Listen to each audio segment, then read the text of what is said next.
Bonjour à ceux que j'ai pas salués. Seigneur vous bénisse. On va prier peut-être avant. Seigneur, merci pour ce temps précieux que nous venons de vivre dans ta présence. Merci pour tous ces chants, pour ces paroles, Seigneur, que contiennent ces chants. Seigneur, je veux vraiment te bénir aussi parce que ton Saint-Esprit a inspiré ces paroles à tous ceux qui ont écrit les chants, la musique. Seigneur, c'est pour ta gloire. Et ce matin, Seigneur, nous voulons ouvrir notre cœur pour t'écouter au travers de ta parole. Merci parce que, Seigneur, au travers de ce chant que nous avons chanté, Seigneur, j'ai retenu une parole qui dit, quand je me tais, j'apprendrai à écouter la voix de mon berger, du bon berger. Seigneur, oui, apprends-nous à écouter ta voix, Seigneur, à l'imprégner au plus profond de notre cœur, Seigneur, à pouvoir la vivre, pouvoir vivre tes commandements, et pouvoir vivre ce que tu nous dis, Seigneur, au quotidien. Bénis tous mes frères et sœurs ici présents. Bénis aussi tous ceux qui n'ont pu venir là où ils sont, Seigneur, tu veux vraiment leur faire du bien. Sois béni, Père éternel, dans le nom précieux de Jésus. Amen. Voilà. Alors j'aime beaucoup les psaumes, moi.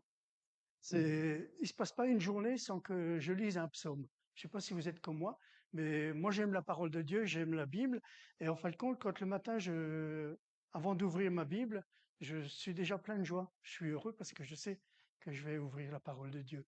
Mais un des livres que je lis le plus souvent, que je lis chaque jour, c'est les psaumes. Alors ce matin, je veux partager avec vous un psaume. Et je veux partager le psaume 77. Mais on va faire quelque chose de spécial. C'est pas moi qui vais vous le lire. Euh, j'ai trouvé, en fin de compte, on va laisser l'auteur du psaume, Asaph, Asaph qui était, pas que je me trompe, Asaph c'était chef d'une des familles de musiciens, chargé de jouer et de chanter devant Dieu. Et en fin de compte, Asaph a écrit les paroles, et c'est Jeduthun qui a écrit la musique. Et c'était l'un des trois principaux chantres ou musiciens nommés sous le règne de David. Alors on va écouter Asaph nous lire ce psaume, et en plus dans ce qu'on va voir, on va vraiment loin. On va jusqu'en 990 avant Jésus-Christ. Parce qu'en fin de compte, il va chanter il va dire ce psaume, lire ce psaume devant David et la reine. Et à un moment donné, c'est vrai que j'ai vu le The Chosen, c'est un extrait de The Chosen, de la saison 3, l'épisode 8, pour ceux qui veulent le voir. Ça commence avec le psaume 77 et ça termine avec le psaume 77. Et entre les deux lectures, il se passe des choses merveilleuse. C'est là où on voit vraiment l'amour, la grandeur de Dieu, la puissance de Dieu. Et ce que je voulais dire, c'est que la reine, à un moment donné, dans le passage, on le verra pas là, mais c'est dans l'extrait de l'épisode complet, elle pose la question, mais pourquoi il n'y a pas de musiciens? Parce qu'ils sont habitués à ce qu'il y ait toujours des musiciens avec les psaumes, à ce qu'ils soient chantés. Alors la reine, pour ceux qui ne l'ont pas vu, peut-être que tout le monde l'a vu, hein. Il y en a qui l'ont vu l'épisode, non? Alors Asaph il répond, mais c'est Jeduthun lui dit, mais cette fois-ci, on veut faire quelque chose de spécial. On veut lire le psaume et on a simplement un cœur d'homme qui sera là pour accompagner la lecture du psaume. Alors, Asaph, il a vraiment cette prière aussi, que le psaume puisse être une bénédiction pour les générations futures, comme les chants de David, comme les psaumes de David. Et moi, je ne sais pas si vous êtes comme moi, mais combien de fois un chant, un psaume de David m'a béni et est tombé au bon moment dans ma vie. Et je crois que ce qui s'est passé 990 ans avant Jésus-Christ, ben, alléluia, c'est vrai aujourd'hui et on peut le vivre au quotidien. Alors, je vais peut-être descendre. Alors, vous verrez les images, c'est un peu sombre, hein, mais vous savez, 990 ans avant Jésus-Christ, on n'avait pas des salles comme ici avec des projecteurs, des grosses lumières, hein. Donc c'était vraiment à la lumière de la bougie, mais le cœur ouvert.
Parfois, et quand on lit le psaume et quand on le médite, ce psaume, on comprend beaucoup de choses, hein. Et euh, quand j'ai beaucoup aimé ce chant que Lydie a choisi. Et quand, quand je me tais, j'entends, j'écoute la voix du bon berger. Et en fin de compte, on voit ce psaume, il est coupé de plein de moments de pause. D'ailleurs, on les vit là. Et ces moments de pause, mais à chaque fois, un changement d'état auprès de d'Azaph. Et voilà. Ce que je voulais dire aussi pour ceux qui n'ont pas vu l'épisode, on se retrouve au temps de David, mais on revient à la période de Jésus. En fin de compte, où on voit Pierre, enfin Simon, puisqu'il était encore Simon, Simon Pierre, futur Pierre, il retrouve son épouse. Et il y avait eu un problème parce qu'ils avaient perdu dans l'histoire, ils avaient perdu un enfant et ils étaient un petit peu séparés tous les deux, donc ils sont revenus. Et Pierre, enfin Simon, ouais, Pierre, parce que maintenant c'est Pierre, il a vécu des moments très forts dans cet épisode-là. En fin de compte, il y a eu la multiplication des pains. Ça a été vraiment, enfin moi c'est un épisode, si jamais vous ne l'avez pas vu, je vous conseille vraiment de le regarder, parce que c'est des moments très forts. Et il y a eu un moment puissant pour Pierre, en fin de compte, qui lui a fait réaliser la grandeur de Dieu, l'amour de Dieu. C'est quand il a marché sur les eaux, quand sur le lac, Jésus l'a appelé pour qu'il vienne à lui en marchant sur les eaux.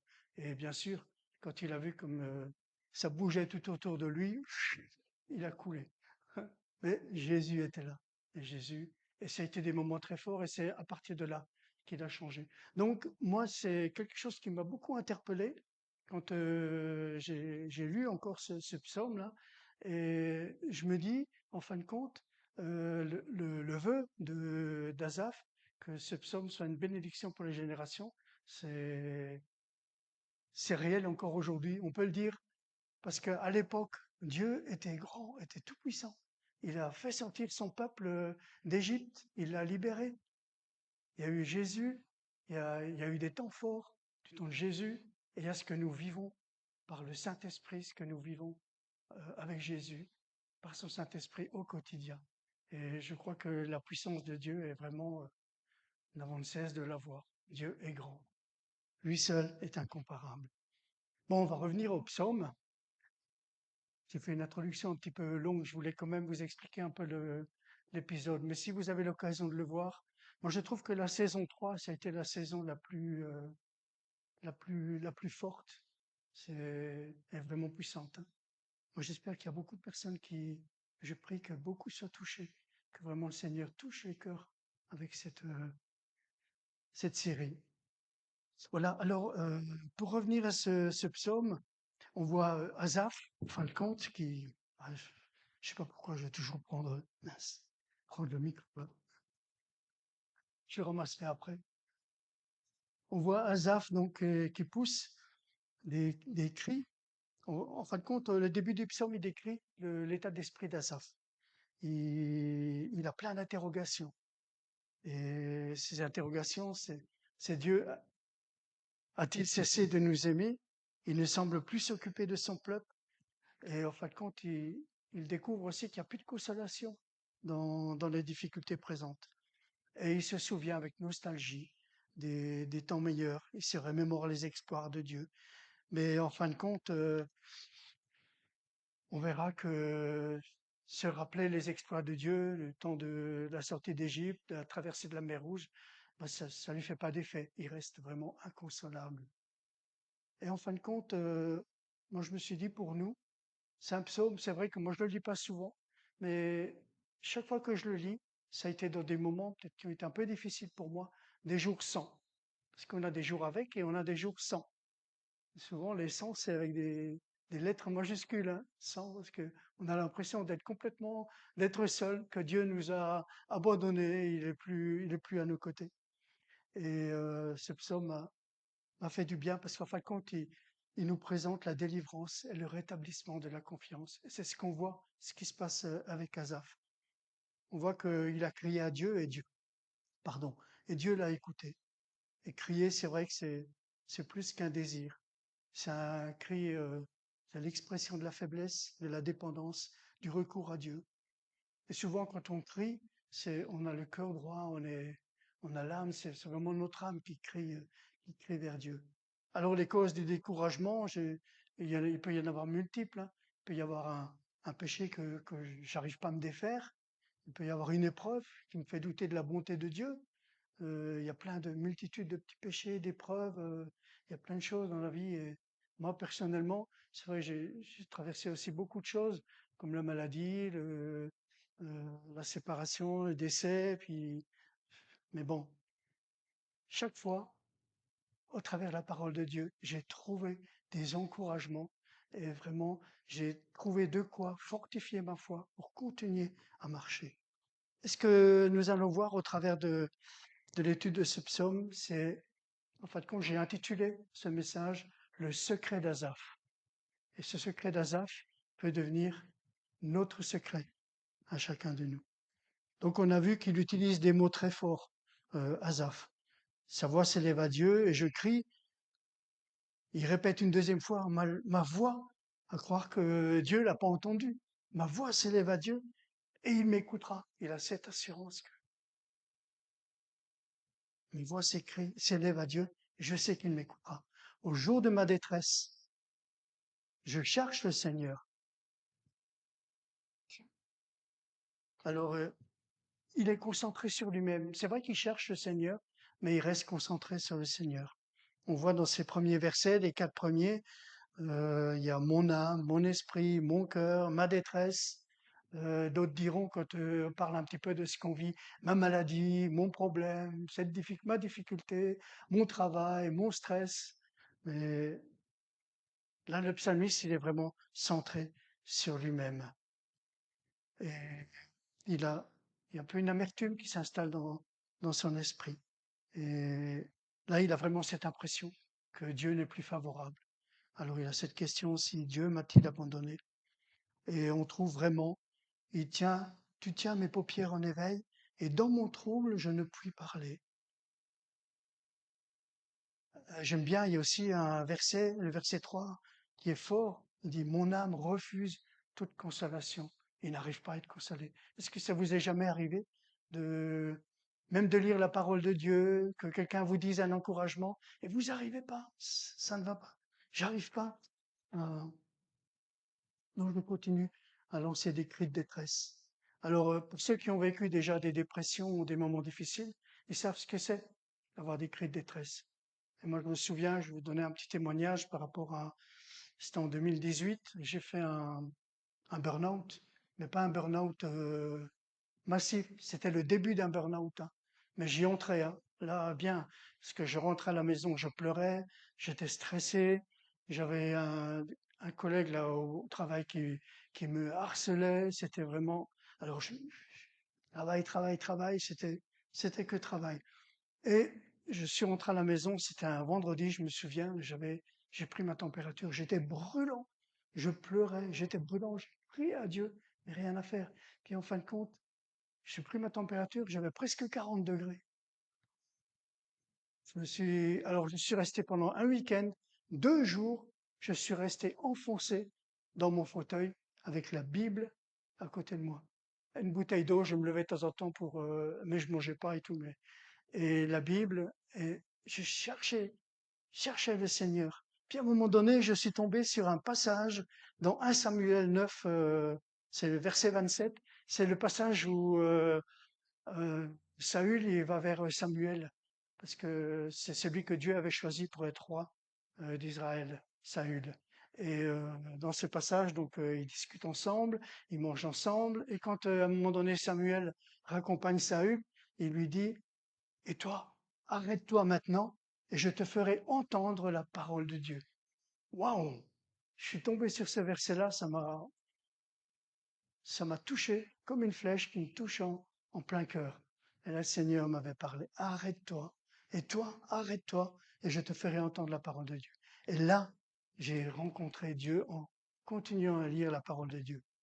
Alors le week-end, bon, ça s'est passé, ma fièvre, elle avait un petit peu chuté, mais le lundi, j'étais chez le médecin. Et le lundi, quand le médecin, il m'a vu, électrocardiogramme, alors là, ça montait, et puis d'un coup, des grands plats. j'avais une fibrillation, comment ils appellent ça, auriculaire.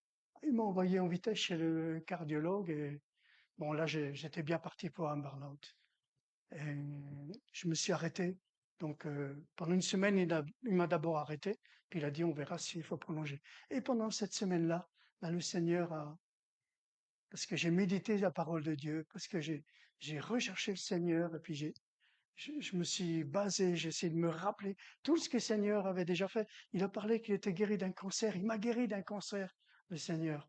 C'est vrai que mon épouse est décédée d'un cancer, il n'a pas permis qu'elle puisse rester là, mais le Seigneur avait d'autres projets pour elle, il a d'autres projets pour moi, et je suis vraiment confiant. Et tout ça, je me suis rappelé combien Dieu était grand, combien Dieu m'avait béni.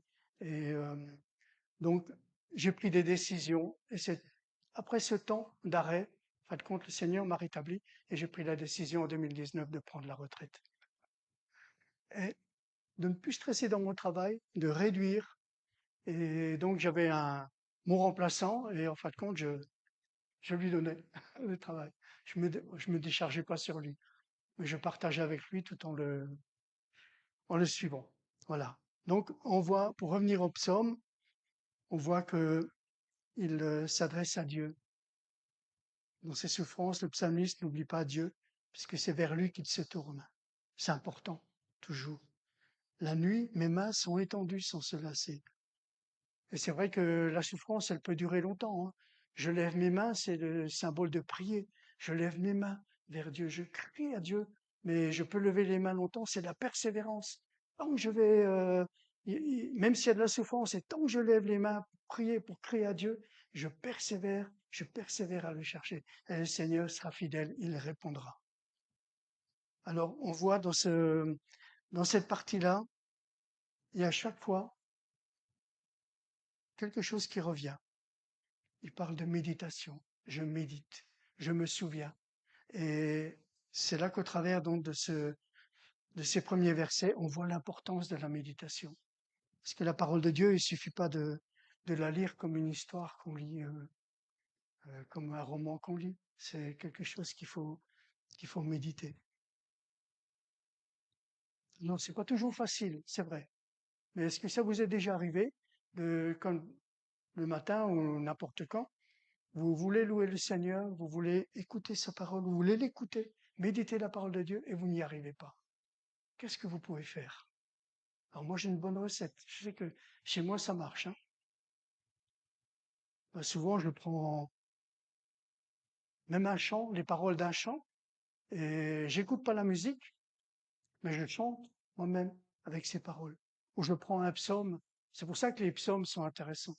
Je prends un psaume et je chante avec le psaume. Alors, je suis pas un grand musicien, mais je gratte, je fais de la guitare, et je prends ma guitare, je fais quelques accords sur un psaume, sur des paroles de la Bible, et tout de suite, il y a quelque chose qui se passe.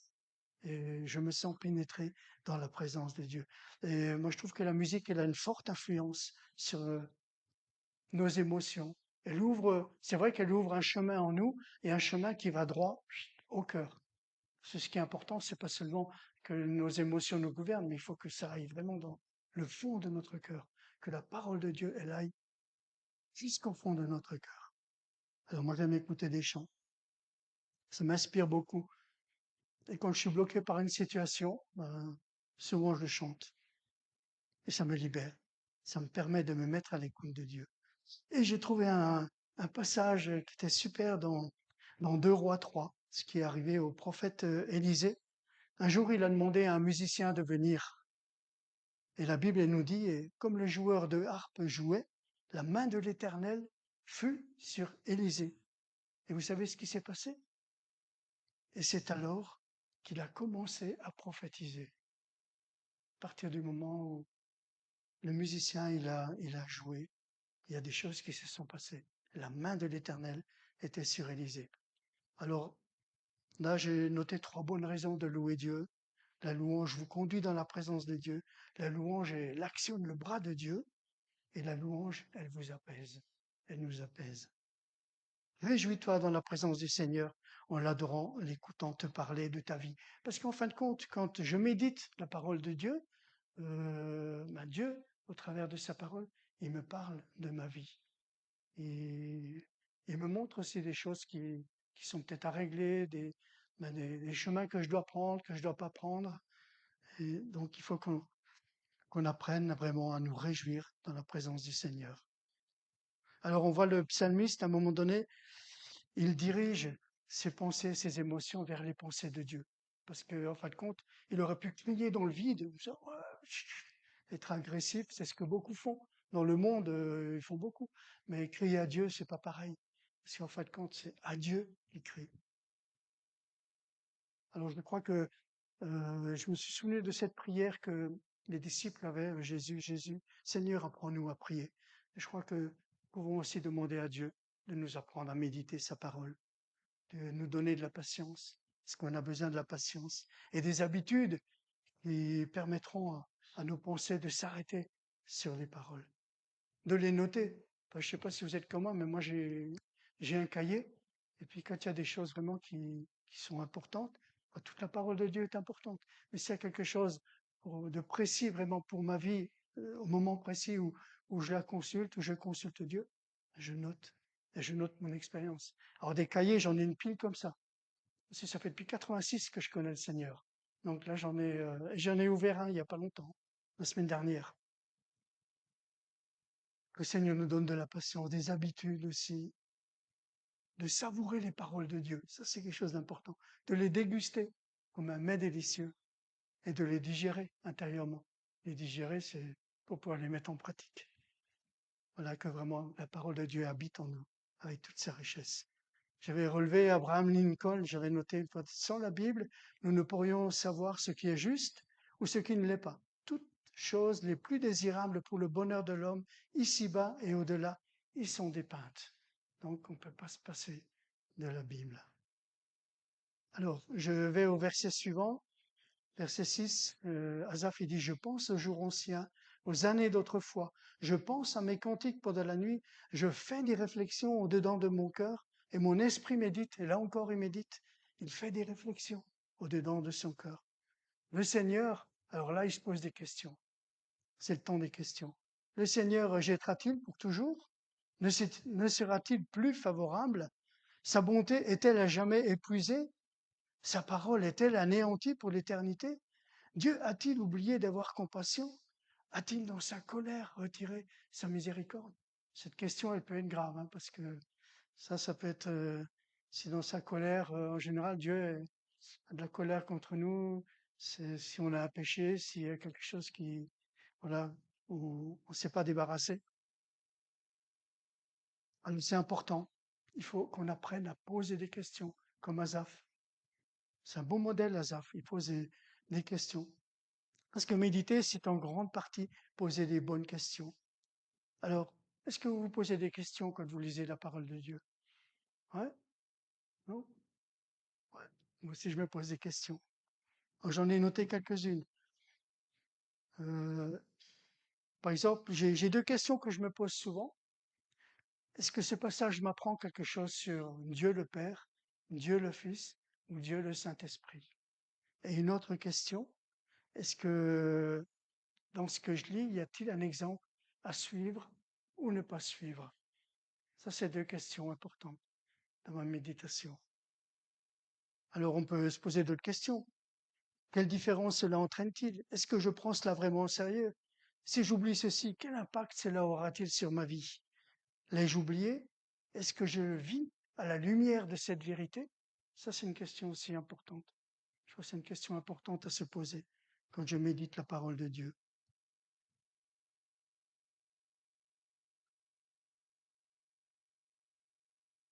C'est vrai que quand on a des moments de tristesse, on a l'impression que ça dure une éternité, hein, que c'est long, long, long. D'où pourquoi je lève les bras vers Dieu, qui est mon espérance. Et la parole de Dieu nous dit, les compassions de Dieu se renouvellent chaque matin.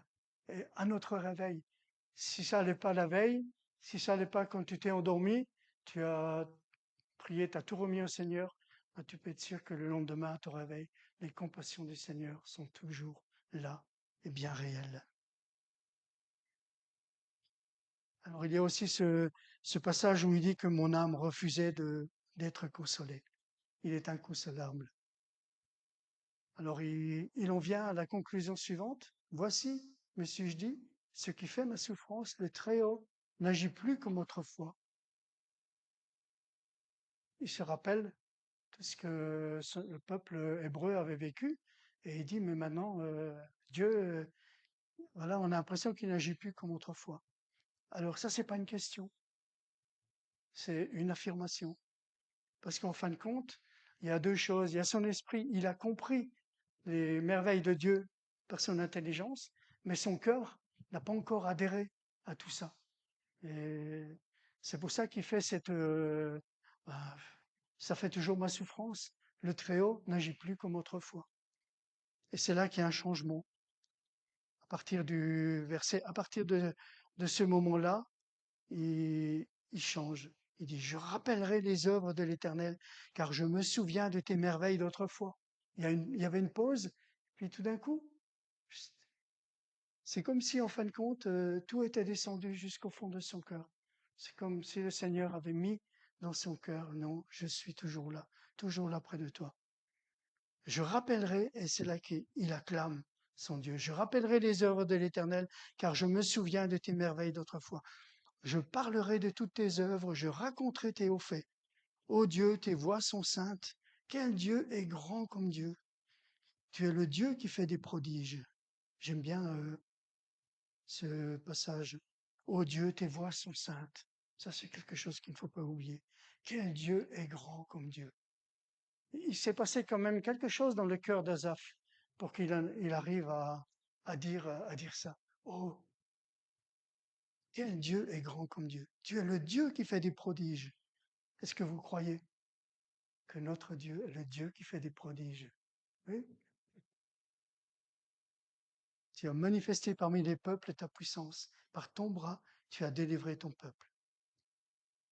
Alors, c'est important de se rappeler ce que l'on sait de Dieu. C'est vrai que Asaph s'est rappelé, il revient à la période de l'Exode, du passage de la mer Rouge, et surtout au moment où Dieu a conduit le peuple avec Moïse et Aaron, il l'a conduit au travers du désert pendant 40 ans. Et donc il a décidé de reconsidérer qui est Dieu et ce qu'il a fait. Et il fait face donc à sa douleur en se remémorant combien Dieu a démontré sa fidélité par le passé. Et au travers donc de ça, ces paroles qu'il vient de dire, il se rappelle que Dieu est saint, incomparable, tout-puissant et souverain, libérateur, fidèle, protecteur et conducteur de son peuple. C'est vrai que le rappel des œuvres de Dieu peut être un remède puissant contre la méfiance à l'égard de ses promesses et de sa bonté. Il est Dieu et ne change pas. Il est le même hier, aujourd'hui, éternellement. Amen. Et nous pouvons être sûrs que Dieu est saint dans toutes ses œuvres. Donc c'est vraiment un trésor, c'est vraiment précieux. Ce que Asaph a pu vivre, c'est au travers de la méditation, là il a pu carrément changer de son état d'esprit, en fin de compte. Pas uniquement dans son intelligence, mais également dans son cœur. Et il a dû, mais il a dû aussi, comment je vais dire, défendre sa cause. Parce que c'est vrai que c'est souvent un combat entre ce qui se passe dans notre cœur, ce qui se passe dans notre esprit, entre les émotions, entre ce que nous percevons. Il y a des combats en nous et c'est pas toujours évident d'être convaincu. Donc il faut défendre sa cause. Et son plaidoyer, c'est si un Dieu d'une telle puissance nous aime, alors qu'est-ce que je peux redouter? Dieu, il se rappelle que Dieu est à l'initiative de toutes choses selon sa grâce.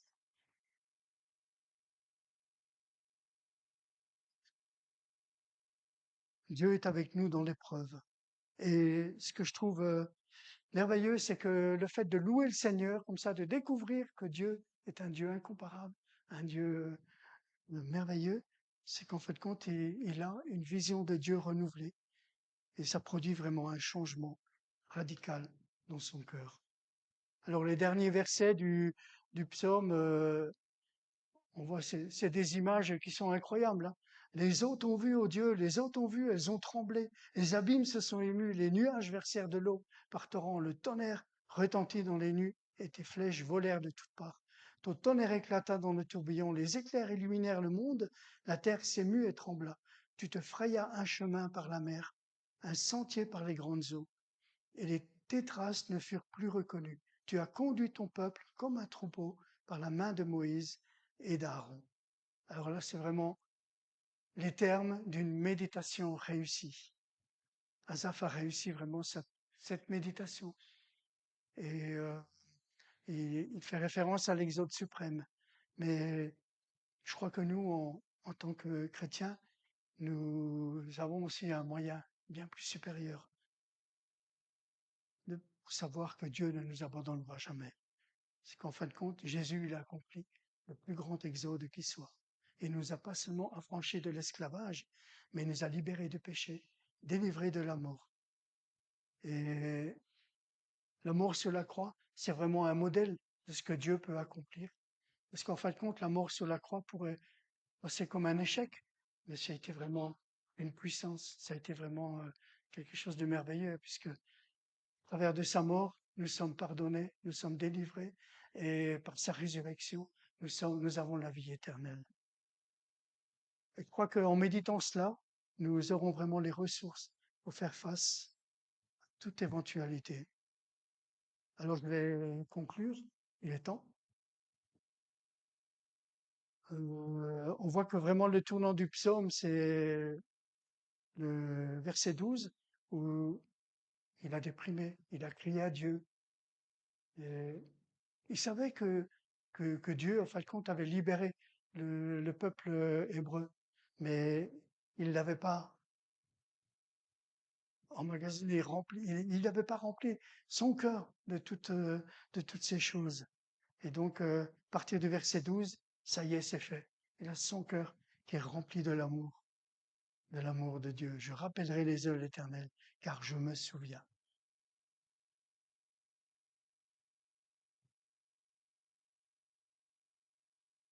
Alors, il y a ce verset qui dit, Loué soit Dieu le Père de notre Seigneur Jésus-Christ, car il nous a comblés des bénédictions de l'Esprit dans le monde céleste, qui sont toutes en Christ.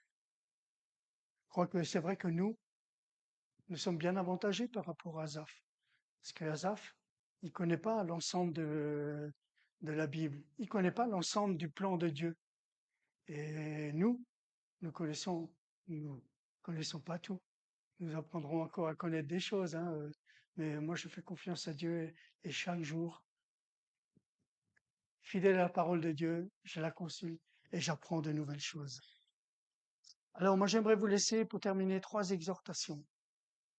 La première, dans le désarroi, la détresse, pas de panique, no stress. Osez parler hardiment à Dieu. Ça c'est important. Lui exposer ce qui ne va pas. Et comme le psalmiste, persévérer, les bras tendus, réfléchir, méditer, sans taire ni esquiver la souffrance. Il faut pas la taire, hein. Le Seigneur, il sait ce qu'il y a sur notre cœur, il sait ce qu'on vit, et il faut simplement le remettre devant le Seigneur. Il attend que nous lui disions tous nos soucis. Ne vous inquiétez de rien, mais en toute chose, faites connaître vos besoins à Dieu par des prières, des supplications, avec des actions de grâce. Ça, c'est un verset qu'on connaît beaucoup en Philippiens de Paul. Ensuite, deuxième exhortation, souvenons-nous de Dieu et méditons sa parole. Alors c'est important de diriger nos pensées vers Dieu et ses merveilles. Alors il y a une exhortation de Paul, moi qui m'a toujours interpellé, que je garde sur mon cœur. C'est parce qu'un jour quelqu'un m'avait donné, ça fait très longtemps, m'avait donné une petite carte et il y avait ce verset. C'est Colossiens 3:2. Est-ce que ça dit quelque chose à quelqu'un? Attachez-vous aux choses d'en haut. Ça, c'est toujours qui est s'attacher à la parole de Dieu. Voilà.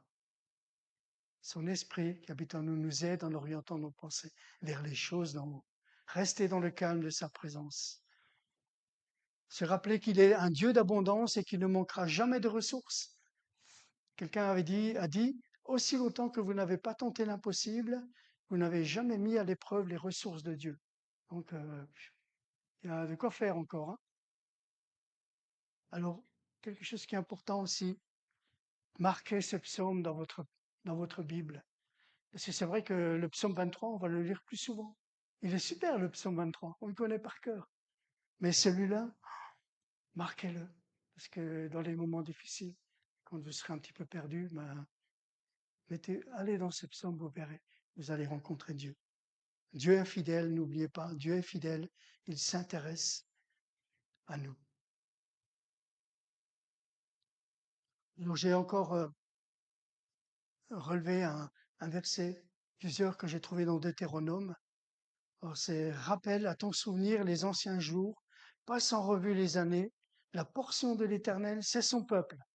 Il l'a trouvé, il vous a trouvé, il l'a entouré, il vous entoure chacun, il a pris soin de lui, il prend soin de vous, il l'a gardé, il vous garde. L'Éternel seul conduit son peuple.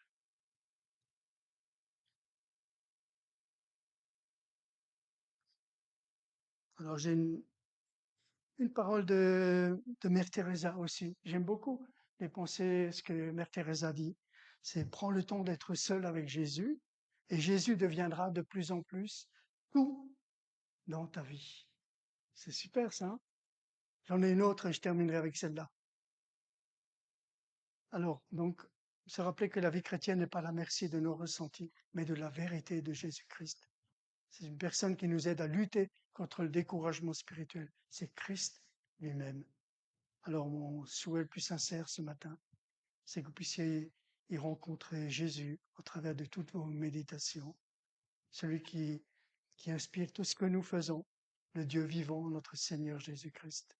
Qu'il soit votre force dans les moments de faiblesse, votre joie quand la tristesse, elle pointe son nez, et votre espérance quand le ciel s'obscurcit, car notre soleil de justice brille toujours, même derrière les plus gros nuages. Alors encore une parole de Mère Teresa. Quelqu'un lui posait la question, et le bonheur, c'est quoi pour vous? Je vais vous poser la question après, hein. Être heureux, alors c'est sa réponse, hein. Être heureux, c'est être heureux avec Jésus maintenant. Cela veut dire aimer comme Jésus aime, aider comme Jésus aide, donner comme Jésus donne, servir comme Jésus sert. Et elle résume, être avec lui 24 heures par jour. Alors, et le bonheur, c'est quoi pour vous? Voilà. Il y en a qui chantent, mais le bonheur, il est où, hein? Ben, le bonheur, c'est Jésus, tout simplement. Et Jésus, si vous voulez le rencontrer, vous le trouvez dans sa parole. Voilà, j'ai terminé. Et au lieu de faire une prière, je vais vous lire je vais vous lire une prière. Mais c'est une prière que j'ai vue par mail. En tant que chrétien, j'ai souvent, je ne sais pas s'il y en a de vous qui l'ont, c'est je suis. C'est un truc qu'on reçoit régulièrement. Et là, c'était je suis la tête de l'Église. Et il y avait cette prière qui m'a beaucoup parlé. Et je voulais vous la partager. Que vraiment nous puissions aussi la prendre comme une prière que nous faisons à notre Dieu ce matin. Seigneur Jésus, je voulais juste te dire merci pour tout ce que tu fais dans ma vie. Je sais que tu es la tête de l'Église et je veux suivre ta voie. J'ai besoin de ton aide pour rester sur le bon chemin. Je suis tellement reconnaissante pour ta sagesse. Ta vérité me protège des tentations et des mensonges de ce monde. Et je sais que tu es toujours là pour moi, même dans les moments difficiles. Tu es mon berger et je te fais confiance pour me guider. Merci de me protéger avec amour et dévouement. Je sais que tu me protèges comme la prunelle de tes yeux. Je suis fier de faire partie de ta famille et de ton armée. J'ai besoin de ton aide pour ne pas laisser les doutes et les peurs m'empêcher de vivre tout ce que tu as pour moi. Je suis avec toi dans le camp des vainqueurs. Aide-moi à t'aimer davantage chaque jour. Aide-moi à aimer l'Église comme tu l'aimes. En ton nom précieux, je t'ai prié, mon Seigneur et Sauveur. Amen. Être avec Jésus 24 heures par jour. Amen. Que le Seigneur vous bénisse.